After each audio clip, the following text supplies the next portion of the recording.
que é a maçonaria? Bruxaria não? Bruxaria não é. Não, não, não. Existe muitas histórias acerca da maçonaria. Com licença. Vontade. Mas o fato é que a maçonaria ela não é uma religião, não é uma seita. Ela não é um clube social. Ela é um grupo de homens que se reúnem frequentemente para estarem melhorando a cada dia, a fim de contribuir para uma sociedade onde nós tenhamos os valores que tanto são exaltados. Está muito apertado? Não, está ótimo. E esses valores de modo sempre ativos, esses valores sempre presentes, para que o mundo possa ser mais justo, o mundo possa ser mais igualitário, que as pessoas tenham condições de estar conversando, de estar dialogando, sem sequer pensar em fazer uso de violência em qualquer instante. Sim. De onde surgiu a maçonaria? Essa é uma história interessante, rapaz. É uma boa pergunta.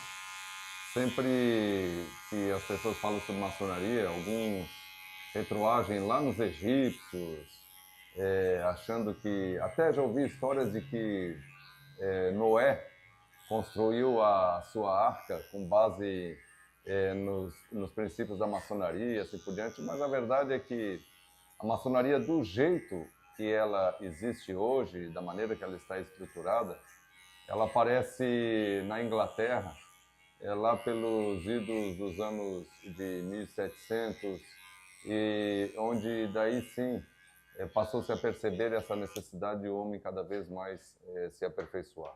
Uhum. Então, existem, como tu bem falaste, histórias, mas longe de ela ser uma religião, longe de ela ser um clube, como foi dito, e sim uma reunião de homens com propósitos firmes, com propósitos conscientes, né, que não surgiu lá nos antigos egípcios, na história antiga, e sim em algo muito mais próximo.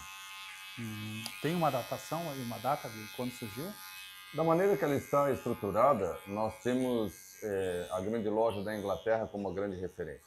No ano de 1717, houve então o surgimento em lojas, como chamamos esses grupos de homens, vinculados a uma estrutura maior, um poder central, digamos assim, onde há esse governo dessas lojas. Então, surgiu por volta de no ano de 1717, na Inglaterra. Uma outra pergunta. Loja. Por que loja e antes, por favor, maçonaria, pelo que eu entendi um pouco ali, ele é uma linguagem eram pedreiros, eram pessoal que trabalhavam com as mãos, né? Isso. E depois veio os filósofos entraram, isso? É que a história conta o seguinte, um pouco antes da atual estrutura, existiam as guildas na Inglaterra, existiam as companhonades na Europa, de modo geral, enfim, e eram exatamente corporações de ofício, de profissionais que se reuniam, e evidentemente que os meios de comunicação completamente diferentes desses que nós estamos habituados, né? Não, era mais passado, vamos dizer assim, os conhecimentos boca ou ouvido, como se dizia. Ou alguns até intitulam como segredo, né? Então, por exemplo, a arte do barbear, tu passavas para o teu filho, que ele aprendia, e sucessivamente ele passava para o dele e assim por diante. Então, tu detinha essa arte ofício. Lembremos que existia muita a questão do comércio através de escambo, das trocas, então muitas vezes tu fornecia a tua mão de obra em troca de alimentos, em troca de animais, enfim.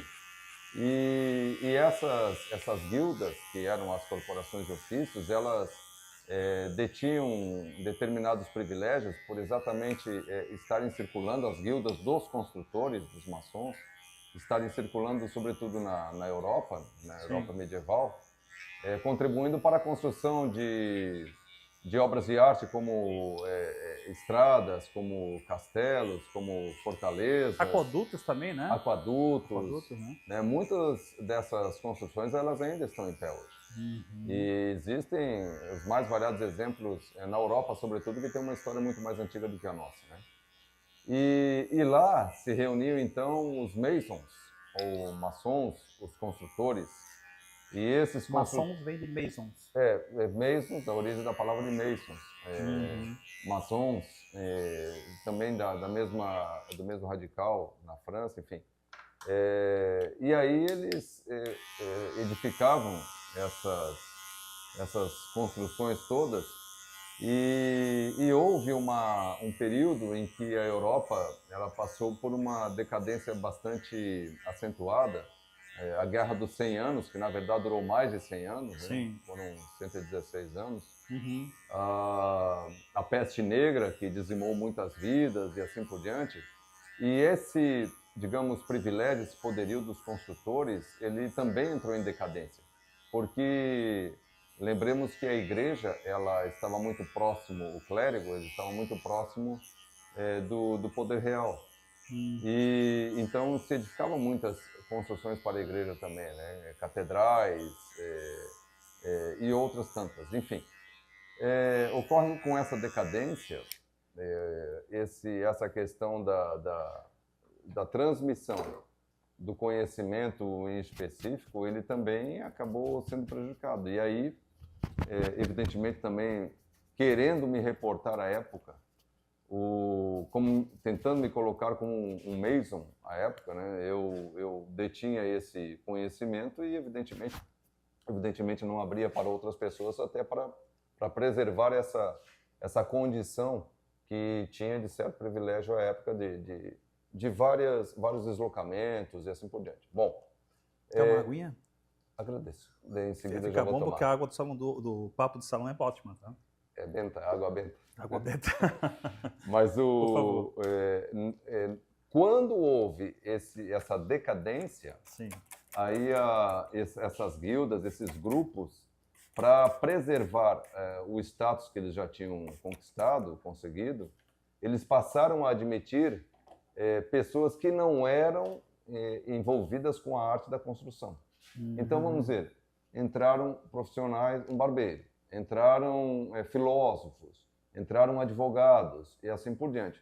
Só que daí perdeu-se o cunho da construção física propriamente dita, né? Passou-se a trabalhar muito mais uma construção interna, passou-se a trabalhar um aperfeiçoamento do próprio ser, porque imagine lá nos idos de 1600, 1700, o espaço que ocupava, por exemplo, um cidadão em relação à mulher. A mulher era praticamente isenta de direitos, né? E o homem, ele, em muitas sociedades, via a mulher como uma propriedade. Sim. E ali, através da maçonaria, visava-se exatamente despertar esses valores e o respeito, não só para com as mulheres, mas para com todas as pessoas, de modo geral, independentemente de cor, de raça, para que exatamente as pessoas pudessem viver como iguais, como somos, e que temos essa consciência um pouco mais aperfeiçoada nos dias de hoje. Lamentavelmente, ainda tem pessoas que pensam de modo diferente desse que estamos falando.